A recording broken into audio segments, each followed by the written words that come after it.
Muito bem, então, pessoal. Eu gostaria de abordar um assunto aqui que já está um bom tempo em andamento, que é o caso Indil. Nós temos uma situação desde o início do ano em que o poder público, através do Ministério Público do Rio Grande do Sul, na pessoa do seu Celso Tres, abriu um inquérito e, por fim, após o processo investigativo, acabou colocando os sócios da Indil sob prisão temporária e os sócios foram presos. Após 80 dias, mais de 80 dias, foram, a partir de um habeas corpus proferido no Superior Tribunal de Justiça, eles foram postos em liberdades com algumas restrições. E em todos os momentos o poder público proíbe, impede a Indil de fazer a devolução, eu friso isso, devolução dos respectivos bitcoins que a Indil tinha ou tem, né, sob a custódia deles. E a gente vê uma série de outras empresas onde deliberadamente aplicam calotes, simplesmente decidem parar os pagamentos e nada acontece com essas empresas. Mas com a Indil, os sócios foram presos, ela parou de operar e, ao contrário das outras, inclusive, que em alguns casos o Poder Judiciário obriga o pagamento, no caso da Indil, proibiu a operação da empresa. E isso ninguém nos explica por quê. Então, nós temos casos em que o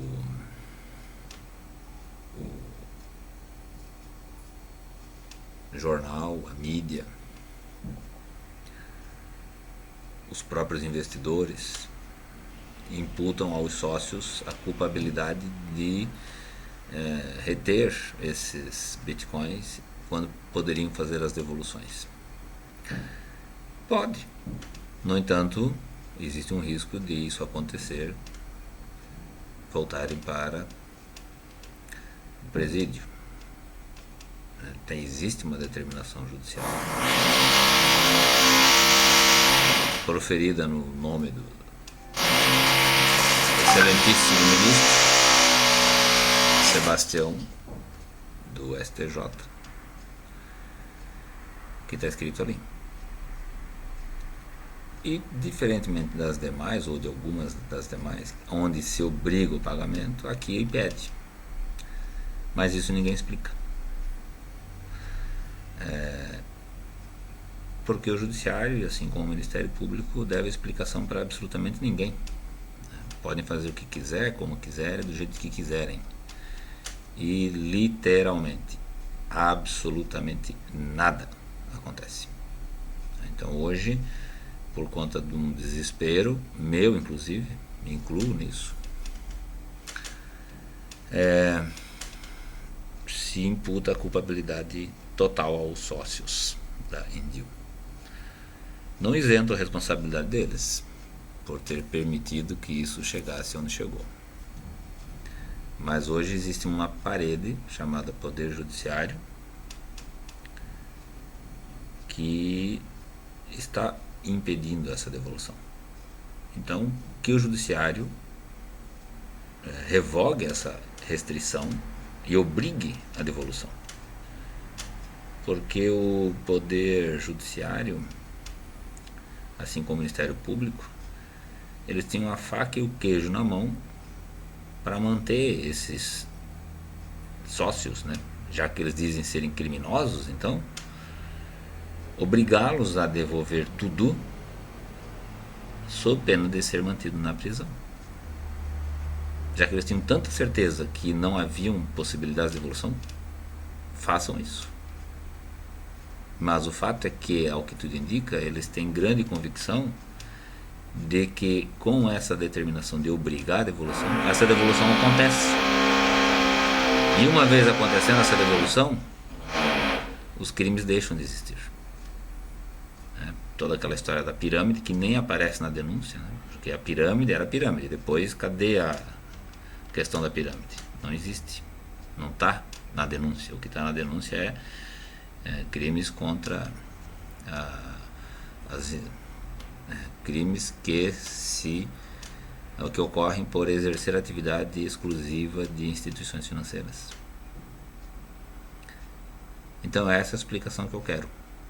Então eu deixo aqui a mensagem de reflexão para todos aqueles que querem pensar mais profundamente sobre o caso e tentar entender o que é que exatamente o Poder Judiciário quer. Por que o Poder Judiciário está impedindo essa devolução desses bitcoins? Eles têm a custódia, está no contrato. Gestão e custódia de bitcoins. Apenas devolva. Obrigue a devolução. Levante a proibição. Ou seja, modifique a normativa de impedir de operar por obrigar a devolução sob pena de voltar para o presídio. Aí sim, uma vez feito isso e não acontecendo as devoluções, então volte tudo para os seus respectivos cubículos e lá fiquem, aguardando o final da sentença penal. Até lá, tudo que falarmos, tudo que quisermos, o judiciário impede de nós mesmos termos uma resposta. Porque, repito, eles não têm nenhum tipo de obrigação. Fazem o que quiserem, como quiserem, quando quiserem. E absolutamente nada acontece. Então tá aí a mensagem, tá aí a reflexão e pensemos a respeito para saber exatamente qual é o interesse do Poder Judiciário em impedir essas devoluções dos criptoativos, dos bitcoins que estão sob custódia da Endio.